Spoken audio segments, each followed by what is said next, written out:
മുജീബ് റഹ്മാൻ, എന്തായാലും അത്ഭുത വിളക്കും അതുപോലെ മാന്ത്രിക ദണ്ഡം എടുത്ത് പ്രയോഗിച്ചാൽ പോലും 38 ലക്ഷം ഏക്കർ ഭൂമി സമ്പാദിക്കാനാവില്ല. അപ്പോൾ ഇത് ബോധപൂർവം കൈയടക്കുകയായിരുന്നുവെന്ന് ന്യായമായും സംശയിക്കാലോ?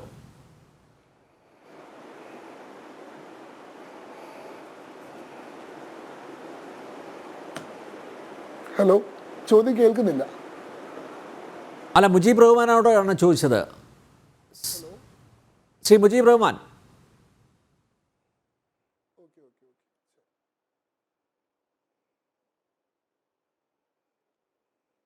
ശ്രീ മുജീബ് റഹ്മാൻ, താങ്കൾ പറയുന്നത് കേൾക്കുന്നില്ല. കേന്ദ്ര ഗവൺമെന്റ് നടപ്പിലാക്കാൻ ഉദ്ദേശിക്കുന്ന പറഞ്ഞോ. വഖഫ് കേൾക്കുന്നില്ല. ഹലോ, പറഞ്ഞോളൂ. ഇപ്പൊ കേൾക്കാം. കേന്ദ്ര ഗവൺമെന്റ് നടപ്പിലാക്കാൻ ഉദ്ദേശിക്കുന്ന വഖഫ് നിയമ ഭേദഗതിയുമായി ബന്ധപ്പെട്ട് കേന്ദ്ര ഗവൺമെന്റ് നടപ്പിലാക്കാൻ ഉദ്ദേശിക്കുന്ന വഖഫ് നിയമ ഭേദഗതിയുമായി ബന്ധപ്പെട്ട് രാജ്യത്ത് അങ്ങോളം ഇങ്ങോളം തെറ്റായ പ്രചരണങ്ങൾ നടത്തി. പ്രധാനമായും കേരളത്തിലെ എറണാകുളം ജില്ലയിലെ പുതുവൈപ്പിൻ, അതേപോലെ തന്നെ എറണാകുളം ജില്ലയിലെ നമ്മുടെ മുനമ്പം ചെറായി ബീച്ചുമായി ബന്ധപ്പെട്ടും അതേപോലെ തന്നെ മറ്റ് സ്ഥലങ്ങളുമായി ബന്ധപ്പെട്ടുകൊണ്ടുമുള്ള ഒരു കള്ളപ്രചരണമാണ് നിലവിൽ നടന്നുകൊണ്ടിരിക്കുന്നത്. ഏതെങ്കിലും ഒരു വ്യക്തിയുടെ സ്ഥലമോ അതല്ലെങ്കിൽ മറ്റ് ഏതെങ്കിലും രീതിയിലുള്ള സ്ഥലങ്ങൾ വഖഫിൻ്റെതാണ് എന്ന ഒരു ആരോപണം ഉന്നയിച്ചുകൊണ്ട് വഖഫ് കൈവശപ്പെടുത്താൻ ശ്രമിക്കുന്നു എന്നുള്ളത് തെറ്റായിട്ടുള്ള പ്രചരണമാണ്. നമ്മെ സംബന്ധിച്ചിടത്തോളം നമ്മൾ കേരളത്തിൽ നിന്ന് ചർച്ച ചെയ്യപ്പെടുമ്പോൾ കേരളത്തിൽ ഇന്നിപ്പോൾ ഏറ്റവും കൂടുതൽ ചർച്ച ചെയ്തുകൊണ്ടിരിക്കുന്ന ചെറായിയുമായി ബന്ധപ്പെട്ടുകൊണ്ടുള്ള യാഥാർത്ഥ്യം നമുക്ക് ബോധ്യമുണ്ട്. ഉത്തരേന്ത്യൻ സംസ്ഥാനങ്ങളിലെ ഏതെങ്കിലും ഒരു പ്രദേശത്തെക്കുറിച്ച് സംസാരിച്ചാൽ നമുക്ക് ആ പ്രദേശത്തിൻ്റെ യാഥാർത്ഥ്യങ്ങളെക്കുറിച്ച് കൃത്യമായി ബോധ്യമുണ്ടാകണമെന്നില്ല. ഇപ്പോൾ കഴിഞ്ഞ ഏതാനും ആഴ്ചകളായിട്ടുള്ളൂ എറണാകുളം ജില്ലയിലെ ഈ പറയപ്പെടുന്ന ചെറായിയിലെ വിഷയവുമായി ബന്ധപ്പെട്ടുകൊണ്ട്. ഞാൻ എറണാകുളം ജില്ലക്കാരനാണ്. എന്നെ സംബന്ധിച്ചിടത്തോളം അവിടെ നടക്കുന്ന രാഷ്ട്രീയ കരുനീക്കങ്ങളെക്കുറിച്ചും അതേപോലെ തന്നെ ജനങ്ങളെ വർഗീയമായ രീതിയിൽ ഭിന്നിപ്പിക്കുന്നതിന് വേണ്ടി നടത്തപ്പെടുന്ന ആസൂത്രിതമായിട്ടുള്ള നീക്കങ്ങളെക്കുറിച്ചും കൃത്യമായിട്ടുള്ള ബോധ്യമുള്ള ഒരാളാണ്. അപ്പോൾ അതുകൊണ്ട് തന്നെ വഖഫ് നിയമത്തിൻ്റെ പേരിൽ ഒരുപാട് ഏക്കർ കണക്കിന് ലക്ഷക്കണക്കിന് ഏക്കർ ഭൂമി കൈവശപ്പെടുത്താൻ വേണ്ടി ശ്രമിക്കുന്നു എന്നുള്ളത് കള്ളപ്രചരണമാണ്. യാഥാർത്ഥ്യത്തിലേക്ക് നാം ഒന്ന് കടന്നു വരികയാണെങ്കിൽ പതിനായിരക്കണക്കിന് ഏക്കർ ഭൂമി അന്യാധീനപ്പെട്ടു പോകുന്നൊരു സാഹചര്യമാണ് രാജ്യത്ത് അങ്ങോളം ഇങ്ങോളം വഖഫുമായി ബന്ധപ്പെട്ടുകൊണ്ട് സത്യസന്ധമായ രീതിയിൽ നാം അന്വേഷിച്ചാൽ നമുക്ക് ബോധ്യപ്പെടുന്നത്. അതിൻ്റെ കൃത്യമായിട്ടുള്ള കണക്ക് അതുമായി ബന്ധപ്പെട്ടുകൊണ്ടുള്ള വഖഫ് ബോർഡ്, ഇതിൻ്റെ ഞാനോ അതല്ലെങ്കിൽ ഈ ചാനൽ ചർച്ചയിൽ പങ്കെടുക്കുന്ന ഏതെങ്കിലും BJPയുടെ പ്രതിനിധിയോ അല്ല അതുമായി ബന്ധപ്പെട്ടുകൊണ്ടുള്ള കണക്ക് പുറത്തുവിടേണ്ടത്.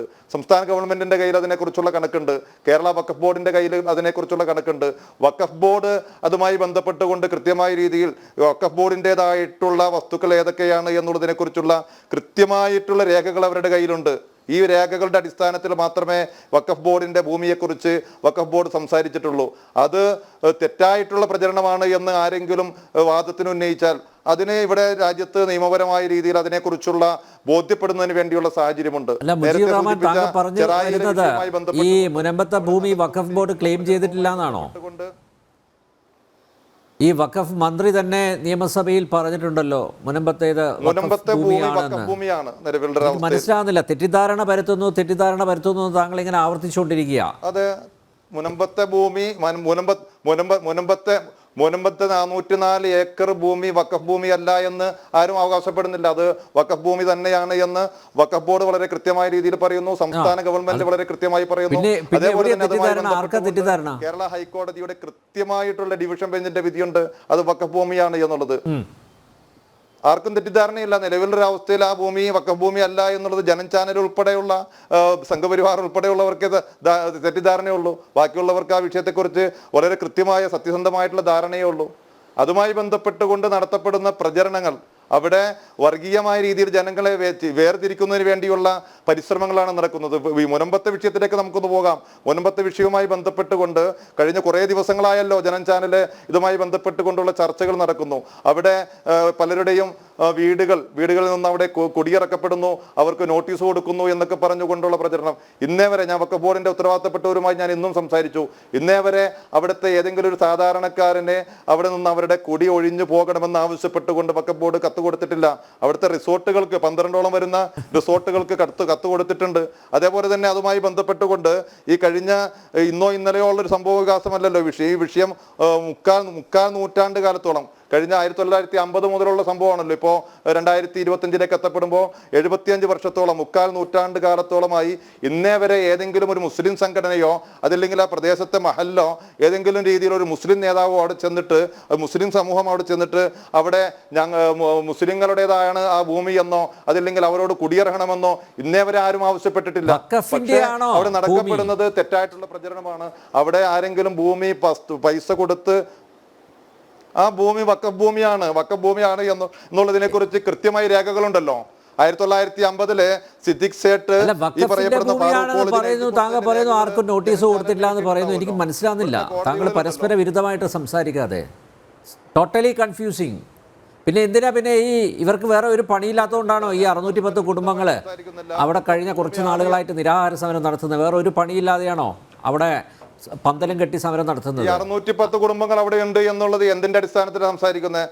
610 കുടുംബങ്ങൾ അവിടെ നിലവിലൊരു അവസ്ഥയിൽ, ഈ പറയപ്പെടുന്ന അവസ്ഥയിലുണ്ട് എന്നുള്ളത് തെറ്റായിട്ടുള്ള പ്രചരണമാണ്. അവിടെ 200 ചില്ലാൻ വരുന്ന കുടുംബങ്ങളുണ്ട് എന്നുള്ളതാണ് കിട്ടുന്ന ഒരു കൃത്യമായ റിപ്പോർട്ട്. പക്ഷേ അത് എണ്ണം പെരുപ്പിച്ച് കാണിച്ചുകൊണ്ടും അവിടുത്തെ റിസോർട്ടുകളെ കുറിച്ച് ഇവിടെ ജനം ചാനലിലെ ദിവസവും ചർച്ച ചെയ്യപ്പെടുന്നുണ്ടല്ലോ. ആ കുടുംബങ്ങളെ കുറിച്ച് മാത്രമല്ലല്ലോ ചർച്ച ചെയ്യപ്പെടേണ്ടത്. അവിടെ 404 ഏക്കറിലുള്ള മുഴുവൻ സംവിധാനത്തെ കുറിച്ച് ചർച്ച ചെയ്യപ്പെടണമല്ലോ. അവിടെ ചർച്ച ചെയ്യപ്പെടുമ്പോൾ അവിടെ എന്നുള്ളതിനെ കുറിച്ചുള്ള കണക്ക് നിങ്ങൾ എടുത്തിട്ടുണ്ടോ? അതിനെക്കുറിച്ച് എന്തുകൊണ്ടാണ് ജനം ചാനൽ സംസാരിക്കാതിരിക്കുന്നത്? അതിനെക്കുറിച്ച് ജനം ചാനൽ ചർച്ച ചെയ്യപ്പെടുന്നില്ല. അതിനെക്കുറിച്ച് അവിടെ സമരം ചെയ്യുന്ന, ആ സമരത്തിന് പിന്തുണക്കാൻ വേണ്ടി അവിടെ എത്തിപ്പെടുന്ന ആളുകൾ സംസാരിക്കുന്നില്ല.